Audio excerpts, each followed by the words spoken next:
Hello बच्चों, welcome to my YouTube channel. आज हम लोग क्लास 7 की एक्सरसाइज 10.2 का क्वेश्चन नंबर 7 करेंगे। चलिए तो स्टार्ट करते हैं। Simplify these expression and find the value of if x equals to 3, a equals to -1, b equals to -2। तो आपको एक्सप्रेशंस दिए गए हैं, इक्वेशंस दी गई हैं। इसमें आपको a की जगह 3 रखना है, b की जगह -1 रखना है और सी की जगह बी की जगह -2 रखना है। चलिए तो आपको इसमें कितने क्वेश्चन है? 5 क्वेश्चन है। चलिए तो कर लेते हैं। किसी में ए दे रखा है, किसी में बी दे रखा है, किसी में एक्स दे रखा है, तो उसके अकॉर्डिंग हम वो करेंगे। जैसे फर्स्ट क्वेश्चन दिया हुआ है आपका, इसमें सिर्फ एक्स दिया हुआ है, इसमें ए भी नहीं है, तो सिर्फ हम एक्स की वैल्यू रखेंगे इसमें। ठीक है, या मैं साइड में लिख लेती हूँ एक्स इजकल्स टू 3, क्योंकि सिर्फ इसमें एक्स है इसलिए मैं सिर्फ एक्स इजकल्स टू 3 लिख रही हूँ। ठीक है, चलो तो 3 की मल्टीप्लाई किससे होगी? एक्स की जगह 3 से। -5 -3 +9। जब प्लस वैल्यू होती है तो इतनी प्रॉब्लम नहीं होती, लेकिन अगर माइनस वैल्यू हो तो हमें उसे हमेशा ब्रैकेट में लेना पड़ता है। ठीक है, तो इसका याद रखना। अभी ये प्लस है तो इसमें कोई प्रॉब्लम नहीं आएगी। सबसे पहले हम डी मास रूल के अकॉर्डिंग सबसे पहले हम क्या करते हैं? डी मास रूल के अकॉर्डिंग डिवीजन होता है सबसे पहले। यहाँ पे मैं लिख लेती हूँ डी मास। ठीक है, तो डी मास में क्या होता है कि सबसे पहले डिवाइड होता है, तो इसमें डिवाइड कहीं भी नहीं है। फिर होता है मल्टीप्लाई, तो मल्टीप्लाई इसमें है, तो सबसे पहले हम मल्टीप्लाई सॉल्व करेंगे। मल्टीप्लाई सॉल्व करो, 3 3 जा 9, -5 -3 +9। ठीक है, अब उसके बाद ऐड होता है, तो हम क्या करेंगे कि प्लस वालों को एक साथ ले लेते हैं और माइनस वालों को एक साथ ले लेते हैं। प्लस में कितना 9 प्लस का है और ये भी 9 प्लस का है, इन दोनों को हम साथ में ले लेते हैं। तो 9 + 9 -5 -3 भाई ऐड कर लो।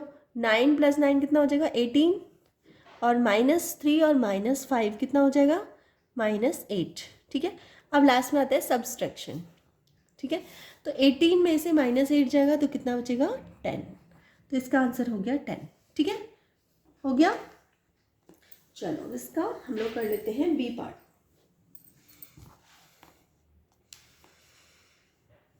Second part. ठीक है, यहाँ मैं 7 लिख देती हूँ। 2 - 8x + 4x + 4। यहाँ भी मैं लिख दूँगी x की वैल्यू 3, क्योंकि यहाँ भी ओनली x ही दिया हुआ है। ठीक है, तो 2 - 8 की मल्टीप्लाई 3 से +4 की मल्टीप्लाई 3 से +4। ठीक है, सबसे पहले हम क्या करेंगे? मल्टीप्लाई, क्योंकि इसमें डिवाइड तो है नहीं, तो मल्टीप्लाई पहले कर लेंगे। तो 8 3 जा 24 +12 +4। अब जो प्लस वाली डिजिट्स हैं उनको हम एक साथ लिख लेते हैं और माइनस वालों को एक साथ लिख लेते हैं। इसमें माइनस की एक ही डिजिट है और प्लस की 3 डिजिट्स हैं, तो 2 + 12 +4। प्लस वाली हमने एक साथ लिख ली और माइनस वाली साइड में लिख दी, क्योंकि माइनस वाली एक ही है। ठीक है, इन सबको प्लस कर लो, तो 12 + 2 14, 14 + 18 18 - 24। ठीक है, तो अब 24 माइनस का है, 18 प्लस का है, तो 24 में से 18 जाएगा तो कितना बचेगा? 6। और कौन सा? प्लस का है माइनस का?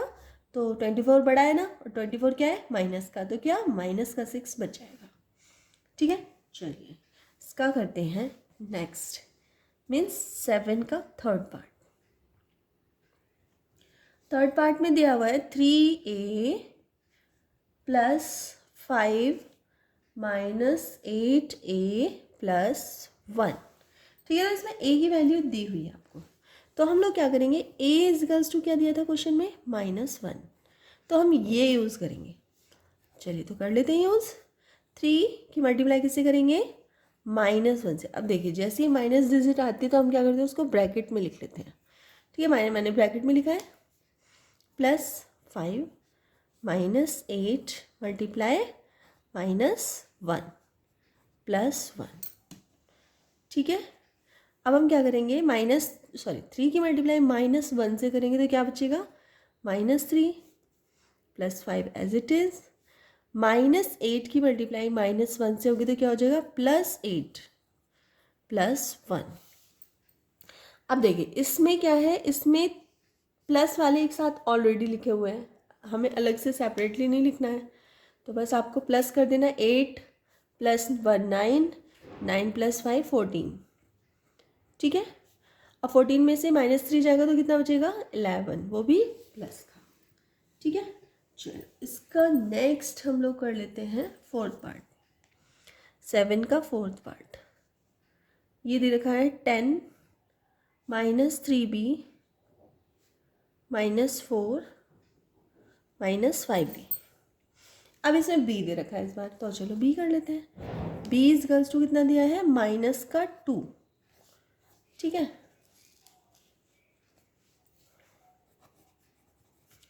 तो ये हो जाएगा 10 -3 मल्टीप्लाई कितना -2। b की जगह हम क्या लिख रहे हैं -2, -4 -5 मल्टीप्लाई -2।